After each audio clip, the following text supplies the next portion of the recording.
নমস্কার সুপ্রিয় শ্রোতা, পাঠ করছি বনফুলের গল্প জাগ্রত দেবতা। ১। মন্দিরটি যদিও জীর্ণ, একপাশে কচুবন ঘেঁচুবন, দিগান্তে মহাদেবের মাথায় এক ফোঁটা জল পড়ে কিনা সন্দেহ। মহাদেব কিন্তু জাগ্রত। সনাতনপুরের মহাদেবের নাম শোনে নাই কে? জাগ্রত মহাদেবের নানা কাহিনী আবাল বৃদ্ধ বনিতা সকলেই জানে।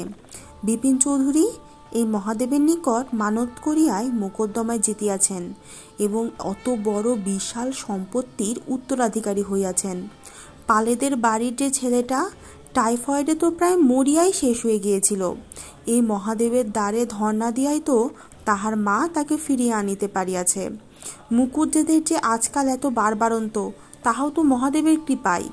মহাদেবী স্বপ্নে দেখা দিয়া তাহাকে পাটের ব্যবসায় প্রবুদ্ধ করিয়াছিলেন।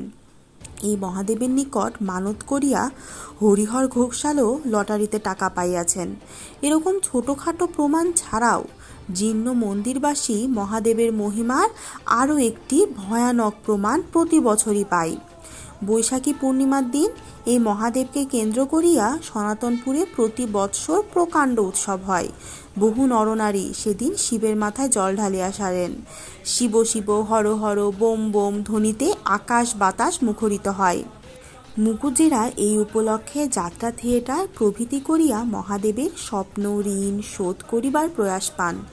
চৌধুরীদের বাড়ি সেদিন আলোকমালায় সুসজ্জিত হয় এবং গ্রামের সকলে সেদিন সেখানে ভুরি ভোজনে পরিতৃপ্ত হয়। আরও একটি ঘটনা সেদিন ঘটে, এইটাই মহাদেবের মাহাত্ম্যের জ্বলন্ত প্রমাণ। একজন লোক যেদিন পাগল হইয়া যায়, প্রতি বৎসরই এরূপ হইয়া আসে। পাগল ভোলানাথ প্রতি বৎসর একজনকে তাহার নিজের দলে টানিয়া লন। ২. সে বছরও বৈশাখী পূর্ণিমা উৎসব সুসম্পন্ন হইল।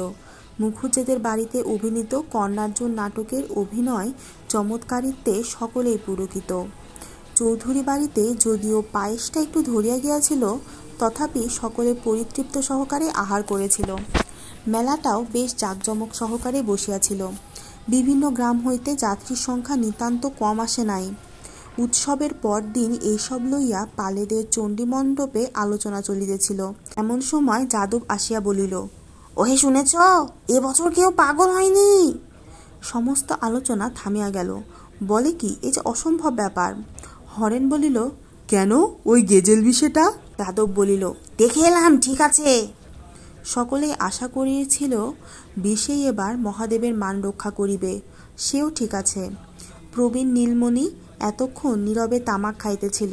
তিনি বললেন, এ হতে পারে না, ভালো করে খুঁজে দেখো, কেউ না কেউ তো নিশ্চয়ই পাগল হয়েছে, চিরকাল ধরে হয়ে আসছে এটা।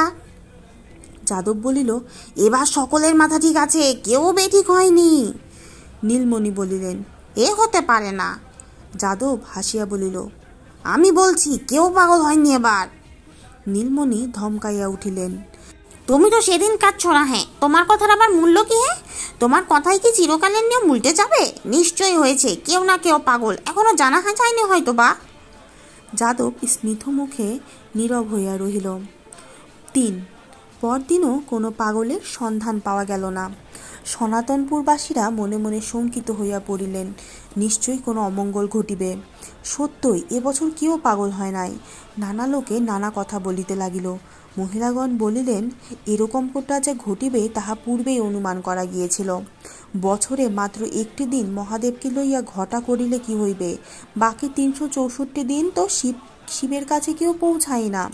শিবের মাথায় এক ফোঁটা জল পর্যন্ত পড়ে না। মহাদেব বলিয়াই এতদিন চুপ করিয়াছিলেন, কিন্তু আর কত সহিবেন তিনি? মাতব্বর হালদার সে তো মত প্রকাশ করিয়া বলিলেন যে ইহার কিছুই নয়, এ যে কলির প্রতাপ, কলি নিজের প্রতাপ দেখাইবেন না।